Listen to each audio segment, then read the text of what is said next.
കേരളത്തിന്റെ സാമ്പത്തിക രംഗത്ത് ഇപ്പോൾ ഏറ്റവും കൂടുതൽ ചർച്ചയാകുന്ന ഒന്നാണ് ധവളപത്രം.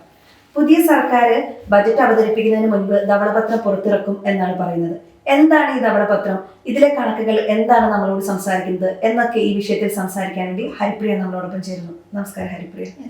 ഇപ്പൊ നമ്മൾ ഏറ്റവും കൂടുതൽ കേൾക്കുന്ന ഒരു വാക്കാണ് ധവളപത്രം എന്ന് പറഞ്ഞിട്ടുണ്ട്.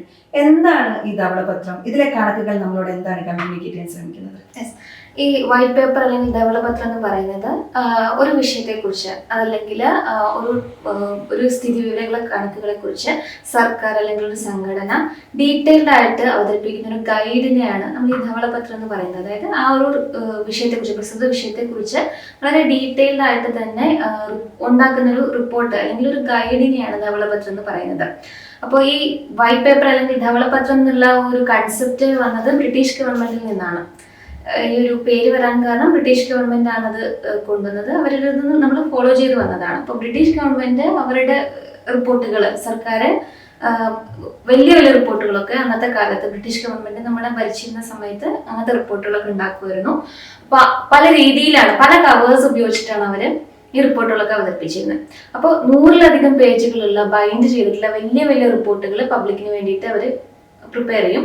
അതിനെ ബ്ലൂ ബുക്സ് എന്നാണ് പറഞ്ഞുകൊണ്ടിരുന്നത്.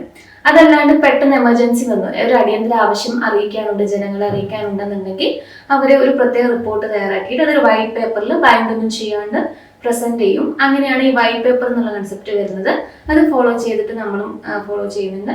അതാണ് ഈ ധവളപത്രം എന്നുള്ള പേരിൽ പിന്നെ ഇതൊരു സ്റ്റാറ്റസ് റിപ്പോർട്ട് എന്ന് വേണമെങ്കിൽ നമുക്ക് പറഞ്ഞൂടെ? യെസ്, സ്റ്റാറ്റസ് റിപ്പോർട്ടാണ്. കാരണം ഈ ധവളപത്രം എന്ന് പറയുമ്പോൾ നമ്മൾ പറഞ്ഞു ഡീറ്റെയിൽഡ് ആയിട്ടുള്ള ഒരു ഗൈഡാണെന്ന് പറഞ്ഞു.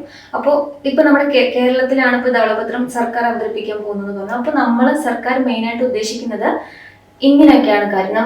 ഈ ഒരു കാര്യം പഠിച്ചിട്ടുണ്ട്, ഇതിന്റെ അവസ്ഥ ഇങ്ങനെയാണ്, അപ്പൊ നമ്മൾ മുന്നോട്ടേക്ക് ഇങ്ങനെയൊക്കെ കാര്യങ്ങളാണ് ചെയ്യാൻ ഉദ്ദേശിക്കുന്നത് എന്നുള്ളൊരു കാര്യം കൺവേ ചെയ്യാൻ വേണ്ടിയിട്ട്, നമ്മൾ ജനങ്ങളിലേക്ക് കൺവേ ചെയ്യാൻ വേണ്ടിയിട്ടാണ് ഈ റിപ്പോർട്ട് തയ്യാറാക്കുന്നത്.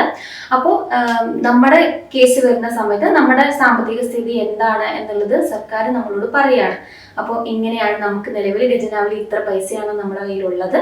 അപ്പൊ നമുക്ക് ഇനി മുതൽ ഇവർ ഓൾറെഡി കുറെ കാര്യങ്ങൾ അനൗൺസ് ചെയ്തിട്ടുണ്ടാവുമല്ലോ, അപ്പൊ അത് പ്രാവർത്തികമാക്കണമെങ്കിൽ എത്രത്തോളം പോസിബിലിറ്റി അല്ലെങ്കിൽ എത്രത്തോളം പ്രായോഗികമായിട്ട് നമുക്ക് നടപ്പിലാക്കാൻ വേണ്ടി പറ്റും എന്നുള്ള കാര്യം കൺവേ ചെയ്യാൻ കൂടിയായിട്ട് മുൻകൂട്ടി അവർ പറയാണ് ഇപ്പൊ നമുക്ക് ഇങ്ങനെയാണ് അവസ്ഥ എന്നുള്ളൊരു കാര്യം ചെയ്യുന്ന ഒരു സ്റ്റാറ്റിക് റിപ്പോർട്ട് തന്നെയാണ്. അപ്പോൾ ഈ കേരള സർക്കാർ ഇപ്പോൾ ഒരു ധവളപത്രം ഇറക്കുന്നതിന്റെ പിന്നിലെ യുക്തി എന്താണ്? 2016-ലും LDF സർക്കാർ അധികാരം ഏറ്റപ്പോഴും ധവളപത്രം പുറത്തിറക്കിയിരുന്നിട്ടുണ്ടായിരുന്നു. അപ്പൊ എന്തുകൊണ്ടാണ് ഇങ്ങനെ ധവളപത്രം പുറത്തിറക്കുന്നത്? അതായത് ഇപ്പൊ നമുക്ക് വേണമെങ്കിൽ ചിന്തിക്കാം, ബജറ്റ് വരുന്നതിന്റെ മുന്നേ ആയിട്ടാണ് ഈ ധവളപത്രം വരുന്നത്. അപ്പൊ എന്തിനാണ് ഇപ്പൊ ഈ ഒരു ധവളപത്രം ഇറക്കുന്നത് എന്നുള്ളത്. അപ്പോൾ 2016-ലും LDF സർക്കാർ അത് ചെയ്തത്. അതിനു മുന്നുള്ള UDF സർക്കാർ എന്തൊക്കെ ചെയ്തിട്ടുണ്ടായിരുന്നു, എക്കോണമി വൈസ് നമ്മൾ എത്രത്തോളം ഹെൽത്തിയാണ് എന്നുള്ളത് ജനങ്ങളെ ധരിപ്പിക്കുന്നതിന് വേണ്ടിയിട്ടാണ് അന്ന് അവർ ഇതേപോലെ ധവളപത്രം പുറത്തിറക്കിയത്. ഇത്തവണയും കഴിഞ്ഞ 10 വർഷം, അതായത് 2016 മുതൽ 2026 വരെ നമ്മുടെ കേരളത്തിന്റെ എക്കോണമി എങ്ങനെയാണ്, സാമ്പത്തിക സ്ഥിതി എങ്ങനെയാണ്, നമുക്കിപ്പോൾ എത്ര കടമുണ്ട്, നമുക്ക് എത്ര ധനക്കമ്മിയുണ്ട്, നമ്മുടെ അവസ്ഥ എന്താണ്, നല്ലതാണോ മോശമാണോ എന്നുള്ള രീതിയിൽ ഇപ്പൊ എന്താണ് ഖജനാവിന്റെ അവസ്ഥ എന്നുള്ളത് ഡീറ്റെയിൽഡ് ആയിട്ട് അവർ പറയാണ്. അപ്പൊ എന്ത് ചെയ്യാണ്, സർക്കാർക്ക് ഒരു മാനിഫെസ്റ്റോ ഉണ്ടാവുമല്ലോ, ഇപ്പൊ വന്ന സർക്കാർ ഒരു മാനിഫെസ്റ്റോ ഉണ്ടാവും, അവർ കുറെ പ്രഖ്യാപനങ്ങൾ നടത്തിയിട്ടുണ്ടാവും. അപ്പൊ അതിന് നമുക്ക് ഫണ്ട് വേണം. അപ്പൊ ഈ ഫണ്ട് നമ്മുടെ ഇവരുടെ കണ്ടിന്യൂഷൻ ആയിട്ട് നമുക്ക് ഉപയോഗിക്കാൻ പറ്റുള്ളൂ, വരുന്ന സർക്കാരിന് അതേ ഉപയോഗിക്കാൻ പറ്റുള്ളൂ. അപ്പോൾ ഇത് പ്രാവർത്തികമാക്കാൻ നമ്മുടെ കയ്യിൽ എത്രത്തോളം ഉണ്ട്, എത്രത്തോളം പദ്ധതികൾ നമുക്ക് അവതരിപ്പിക്കാൻ പറ്റും എന്നുള്ള കാര്യങ്ങളൊക്കെ ഡീറ്റെയിൽഡ് ആയിട്ട് നമുക്ക് മനസ്സിലാക്കാൻ പറ്റും. ഈ ഒരു റിപ്പോർട്ട് വരുമ്പോൾ എത്രത്തോളം കേരളത്തിന്റെ സാമ്പത്തിക സ്ഥിതി എത്രത്തോളം മെച്ചമുണ്ട് എന്നുള്ള കാര്യം നമുക്ക് ഡീറ്റെയിൽ ആയിട്ട് മനസ്സിലാക്കാൻ പറ്റും. അപ്പൊ അതനുസരിച്ച് ഇവർക്ക് അതിനനുസരിച്ചുള്ള പ്രഖ്യാപനങ്ങൾ ചെയ്യാൻ പറ്റും. അതാണ് മെയിനായിട്ട് ഇവരുടെ ഉദ്ദേശം. ഹരിപ്രിയ ഇപ്പം കടം എന്നുള്ള വാക്ക് ഉപയോഗിച്ചുകൊണ്ടാണ് കേരളത്തിന്റെ കടവുമായി ബന്ധപ്പെട്ട് എപ്പോഴും വാർത്തകൾ വരാറുണ്ട്, അതിന് മേൽ ചർച്ചകൾ ഉണ്ടാവാറുണ്ട്. കേരളത്തിന്റെ യഥാർത്ഥ കടം എത്രയാണ്? കാരണം പലപ്പോഴും വാർത്തകളിൽ വരുന്ന കണക്കുകൾ പലതാണല്ലോ. ഇപ്പൊ ഒരു വ്യക്തതയ്ക്ക് വേണ്ടി അതൊന്ന് പറയാമോ? കേരളത്തിന്റെ കടത്തിന്റെ കാര്യം പറയുമ്പോൾ കുറച്ചുകൂടെ കോംപ്ലിക്കേറ്റഡ് ആണ്. കാരണം കേരളം ഇന്ത്യയിലുള്ള കുറേയധികം സംസ്ഥാനങ്ങൾ, കടം കൂടുതലുള്ള സംസ്ഥാനങ്ങളുണ്ട്. അതിൽ കൂട്ടത്തിൽ ടോപ്പിൽ നിൽക്കുന്ന ഒരു സംസ്ഥാനം തന്നെയാണ് കേരളവും. കാരണം കേരളത്തെ സംബന്ധിച്ച് കടം നമ്മൾ നോക്കുന്ന സമയത്ത് കുറച്ച് ഫാക്ടേഴ്സും നോക്കാണ്ട്. മൊത്തം എത്ര കടമുണ്ട് കേരളത്തിന്, അതിൽ നമ്മൾ ബജറ്റിൽ അവതരിപ്പിക്കാത്ത കടം ഉൾപ്പെടുന്നുണ്ട്. അതും കൂടെ കൂട്ടി നോക്കുമ്പോൾ കേരളത്തിന്റെ മൊത്തം കടം എന്ന് പറയുന്നത് 5.4 ലക്ഷം കോടി രൂപയുടെ കടമാണ് നിലവിൽ കേരളത്തിനുള്ളത്.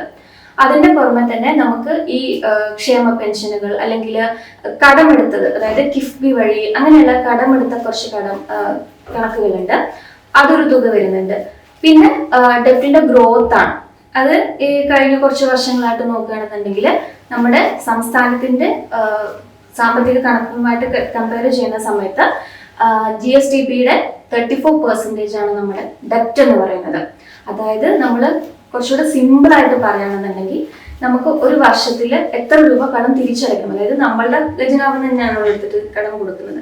അപ്പൊ അങ്ങനെ നോക്കുന്ന സമയത്ത് എവറി ഇയർ നമുക്ക് 28,000 കോടി രൂപയുടെ കടം തിരിച്ചടക്കേണ്ടതുണ്ട്. അത് 2034 വരെ നമുക്ക് ആ കുടിശ്ശികയുണ്ട്, ആ വായ്പയുണ്ട്. അപ്പൊ ഇത്രയും വർഷം നമ്മൾ ഇത്രയും കടം എല്ലാ വർഷവും നമ്മൾ തിരിച്ചടയ്ക്കണം. അതായത് നമുക്ക് കിട്ടുന്ന പൈസയുടെ 90% എബവ് നമ്മൾ ഈ പറയുന്ന കടം തിരിച്ചടയ്ക്കാൻ വേണ്ടിയിട്ടാണ് ഉപയോഗിക്കേണ്ടത്. അതായത് സർക്കാരിന് കിട്ടുന്ന പൈസയുടെ 90% എബവും നമ്മൾ ഈ കടം തിരിച്ചടയ്ക്കാൻ വേണ്ടിയിട്ടാണ് ഉപയോഗിക്കേണ്ടത്. സിമ്പിളായിട്ട് നമ്മൾ പറയുകയാണെങ്കിൽ നമ്മുടെ ഖജനാവിലുള്ള പൈസയുടെ മെജോറിറ്റിയും നമ്മൾ ഈ പറയുന്ന കടം തിരിച്ചടയ്ക്കാനും പിന്നെ ബേസിക് ആയിട്ടുള്ള കാര്യങ്ങൾ, അതായത് ഈ പെൻഷൻ, പിന്നെ സർക്കാർ ജീവനക്കാരുടെ ശമ്പളം, അങ്ങനെയുള്ള ബേസിക് ആയിട്ടുള്ള ആവശ്യങ്ങൾക്കാണ് മാറ്റിവെക്കാനുള്ളൂ. അതല്ലാണ്ട് നമുക്ക് ബാക്കിയുള്ള ഡെവലപ്മെന്റ്സിന് വേണ്ടിയിട്ടുള്ള, അതായത് ഇൻഫ്രാസ്ട്രക്ചർ, റോഡ്, പാലം വികസനം, അങ്ങനെയുള്ള കാര്യങ്ങൾക്ക് മാറ്റിവെക്കാനുള്ള തുക കുറവാണെന്നുള്ളതാണ് നമുക്ക് ഈ ഒരു കണക്കിൽ നിന്ന് മനസ്സിലാക്കാൻ പറ്റുന്നത്. കണക്ക് കേൾക്കുമ്പോൾ തന്നെ കുറച്ചും കൂടെ ഒരു ടെൻഷൻ ഉണ്ടാക്കുന്ന ഒരു കാര്യമാണ്. അപ്പോൾ ഈ ധവളപത്രം ഇറക്കുന്നത് കൊണ്ട് പ്രായോഗികമായിട്ടുള്ള മെച്ചം എന്തൊക്കെയാണ്? അതായത് മെയിനായിട്ട് ജനങ്ങളെ ധരിപ്പിക്കുക. ഞാൻ തുടക്കത്തിൽ പറഞ്ഞ പോലെ തന്നെ നമുക്ക് ഇത്രയൊക്കെയാണ് സാമ്പത്തിക സ്ഥിതി ഉള്ളത്. അപ്പോൾ ഇനി ഫർദർ ആയിട്ട് നമുക്ക് എന്തൊക്കെ കാര്യങ്ങൾ ഇതിൽ നിന്നുകൊണ്ട് നമുക്ക് എന്തൊക്കെ ചെയ്യാൻ പറ്റും എന്നുള്ളത് സർക്കാർ അവതരിപ്പിക്കുക എന്നുള്ളതാണ് മെയിൻ ആയിട്ടുള്ളത്. അപ്പോൾ ട്രാൻസ്പെറൻസി ആണ് മെയിൻ ആയിട്ട് അവർ ഉദ്ദേശിക്കുന്നത്. അപ്പൊ ഇത് ഇവരെ പ്രസന്റ് ചെയ്യുമ്പോൾ ഈ ട്രാൻസ്പെറൻസിയിൽ, അതായത് നമുക്ക് ഇത്രയും ഇങ്ങനെയാണ് നമ്മുടെ അവസ്ഥ, അപ്പൊ ഇതിൽ നിന്നുകൊണ്ട് നമുക്ക് എന്തൊക്കെ പ്രഖ്യാപനങ്ങൾ, അവർ പറഞ്ഞിട്ടുള്ള കാര്യങ്ങൾ എന്തൊക്കെ നടപ്പിലാക്കാൻ പറ്റും എന്നുള്ള കാര്യങ്ങൾ കൂടുതൽ കൺവേ ചെയ്യാൻ പറ്റും. അപ്പൊ എന്താണ്, ഇവർ ഓൾറെഡി പറഞ്ഞ പ്രഖ്യാപനങ്ങൾ ചിലപ്പോ അവർ പറഞ്ഞ സമയത്ത് അതായത് സ്വാഭാവികമായിട്ടും ജനങ്ങളുടെ ഇടയിൽ നിന്നും അതുപോലെ തന്നെ ഓപ്പോസിഷന്റെ ഇടയിൽ നിന്നും ഇവർ ഇങ്ങനെയൊക്കെ പറഞ്ഞില്ലേ അല്ലെങ്കിൽ ഇങ്ങനെയൊക്കെ ചെയ്തില്ലല്ലോ അങ്ങനെ പറയുന്ന സമയത്ത് ഇവർ പറയും നമുക്ക് ഇങ്ങനെ പ്രശ്നങ്ങളുണ്ട്, അപ്പൊ അതുകൊണ്ട് നമുക്ക് ആ ലിമിറ്റേഷനിൽ നിന്നുകൊണ്ടാണ് ഇപ്പോൾ ചെയ്യാൻ പറ്റുള്ളൂ. അതുകൊണ്ട് ഫേസ് ആയിട്ട്, അതായത് ഘട്ടം ഘട്ടമായിട്ടാണ് നമുക്കിത് ചെയ്യാൻ പറ്റുള്ളൂ എന്നുള്ള കാര്യം ജനങ്ങളെ ധരിപ്പിക്കാൻ പറ്റും. അപ്പോൾ പെട്ടെന്നുള്ള റിയാക്ഷൻ അവരുടെ ഭാഗത്ത് നിന്ന് കുറയും. പിന്നെ രണ്ടാമത്തെ കാര്യം എന്ന് പറയുന്നത്, നമുക്ക് മെയിനായിട്ടും കേന്ദ്ര സർക്കാരിന്റെ സപ്പോർട്ട്. ഇപ്പോഴുള്ള UDF സർക്കാർ ധവളപത്രം അവതരിപ്പിക്കേണ്ട വേറൊരു ലക്ഷ്യം എന്ന് പറയുന്നത് മെയിനായിട്ടും കേന്ദ്ര സർക്കാരിന്റെ കൂടെ ഹെൽപ്പ് അല്ലെങ്കിൽ ഫണ്ട് നമുക്ക് അത്യാവശ്യം നല്ല രീതിയിൽ വേണം.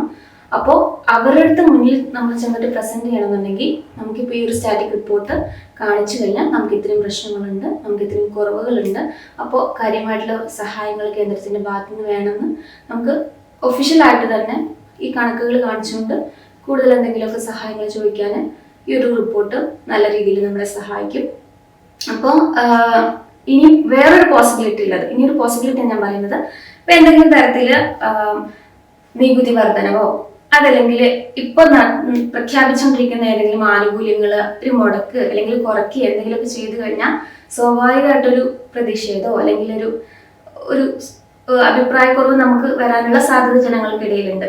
അപ്പൊ അങ്ങനെ എന്തെങ്കിലും ഒരു മുൻകൂർ ഒരു അഡ്വാൻസ് ആയിട്ട് തന്നെ ഇവർ പറയുകയാണ് നമുക്ക് ഇങ്ങനെ ഒരു അവസ്ഥ ഉള്ളത് കൊണ്ടാണ് ഇപ്പോൾ നമ്മളിങ്ങനെ ചെയ്യുന്നത്, അതുകൊണ്ട് ജനങ്ങളും കൂടെ സഹകരിക്കണം, നമ്മുടെ സാമ്പത്തിക സ്ഥിതി ഇങ്ങനെയാണെന്ന് അറിയിക്കാൻ കൂടി വേണ്ടിയിട്ടാണ് ഈ ധവളപത്രം പുറത്തിറക്കുന്നത്.